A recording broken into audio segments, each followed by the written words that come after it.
Welcome to the second video in our short series of bite-sized introductions about mobilising evidence into knowledge, where we will look in more detail at some learning before techniques. Healthcare is a knowledge-based industry.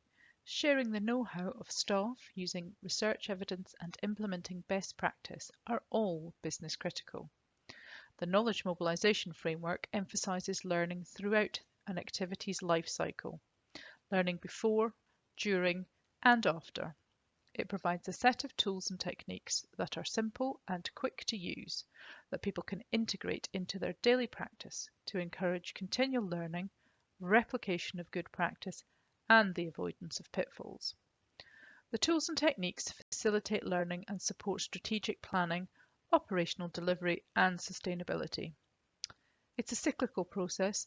Learning before can lead to learning during and learning after, which then feeds back into learning before. By improving learning before, you consider who's done similar work before, who's worked with this client before, where have we similar skills. The self-assessment tool is a simple framework that has been developed to quickly assess how a team or health organisation can make better use of knowledge as an asset. It's often referred to as the board tool.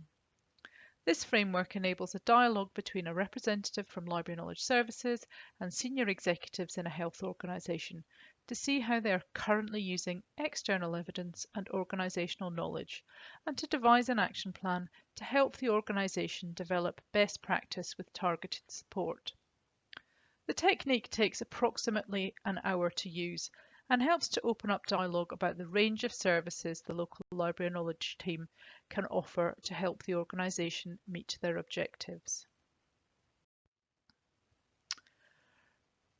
Rachel Cook has used the self-assessment tool in her trust, Surrey and Sussex Healthcare NHS Trust.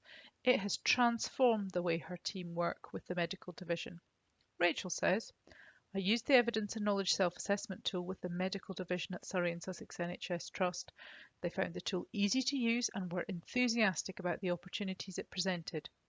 As a result of using the tool, a member of the team now regularly attends the divisional board meeting to respond to knowledge and evidence needs that arise during the meeting and act as guardians for ensuring divisional policies are fully evidence-based, updated and easy to access. A peer assist is a structured facilitated meeting or workshop where people are invited from other business units or other businesses to provide their experience, insights and knowledge to a team who have requested help. Ahead of the peer assist session, it's important to appoint a facilitator, as well as circulating background information including purpose and objectives of the meeting. There are 4 stages to the peer assist. The home team present context, history and plans for the future and what they hope to get out of the meeting. Visitors ask questions and provide feedback about what worked well for them and what could have been done better. The home team analyses and reflects on what's been learned and examines options. Finally, the visitors present feedback, answer questions and agree actions with the home team. The duration of the process is usually half a day. The teams benefit by gaining insight into how someone else has approached something and confirming an approach that was taken. To see the real benefits from peer assist, view the interview with Professor Martin Elliott, who's a surgeon at Great Ormond Street Hospital. Martin undertakes arterial switch procedures, which is an open heart surgery that restores a normal blood circulation in a baby's body. He was concerned that it may be factors associated with the teams involved rather than the health of the patient that may adversely impact on the well-being of the baby. This procedure normally takes a surgical team 6 to 7 hours. The baby is then transferred to intensive care, where it's the responsibility of a new team to manage the baby's care. The idea to get in touch with the Ferrari Formula One team came following a late night and early morning of surgery when a Grand Prix was on the television in the break room. The pit stops took as little as 6.8 seconds, and everyone involved had specific jobs to do, and it looked a very slick operation. A colleague of Martin's got in touch with Bernie Ecclestone, who put the team in touch with Ferrari. It soon transpired there was a mutual professional interest in doing something well. The surgical team travelled to Maranello to meet the Ferrari F1 team. The F1 pit stop team have a clear definition of roles and leadership. They rehearse many times verbally and rehearse and try to anticipate what might go wrong. In the NHS, there's often little time for rehearsal. On returning to the UK, the surgical team brought in a human factors expert who conducted an observational study which resulted in a number of interventions, including structured handovers, defined tasks and rehearsals. The result has been a reduction in time transferring a patient from the operating theatre to intensive care and a reduction of the number of errors by 50%. If you want to know more about this, you can view the interview with Martin via the YouTube link.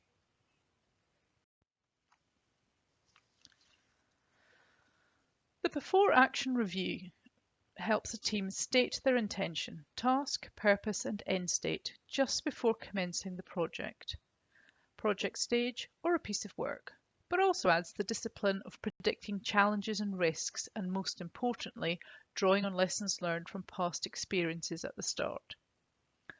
4 questions make up this technique. What are we setting out to achieve? What can we learn from similar situations and past projects from elsewhere? What will deliver success? What are the actions we need to take to avoid problems and apply good practice? This can be run in as little as 15 minutes.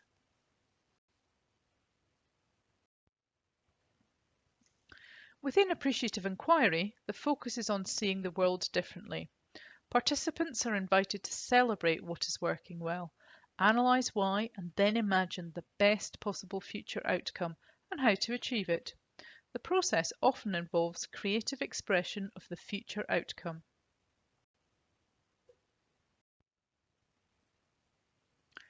So what about some opportunities to learn the learning before techniques?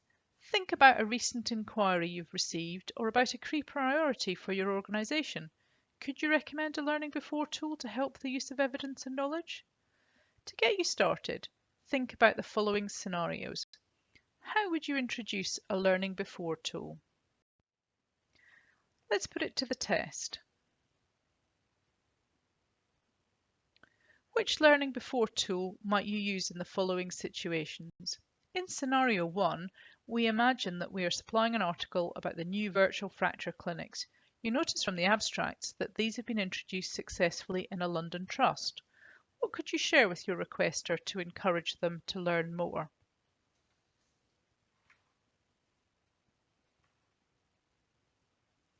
A peer assist will enable one team to learn from another team who have put something similar into place.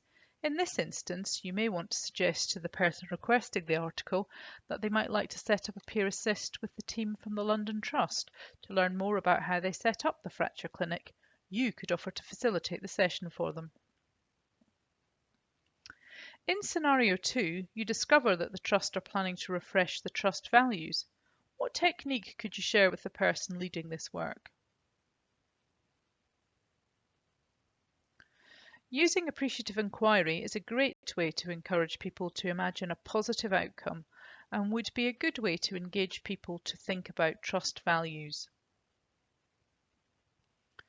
In scenario 3, the new Director for Quality and Nursing visits your stand at trust induction. Besides inviting him to become a member of the library, what knowledge mobilisation technique might you suggest? Using the self-assessment tool with newly appointed senior staff is a great way to have a conversation about the wide range of services that you can offer and put in place some actions to help them improve the way they use evidence and knowledge. So what next? The next bite-sized sessions will explore some of the knowledge mobilisation techniques in more detail, make suggestions for how to get started and provide examples of how they've been used by other knowledge specialists. For further examples, visit the Knowledge Management Toolkit and take a look at the knowledge management stories by using the link in the foot of the slide. If you'd like further information or to share what you've been doing to mobilise evidence and knowledge in your organisation, please contact members of the Mobilising Evidence and Knowledge Group. Thank you for listening.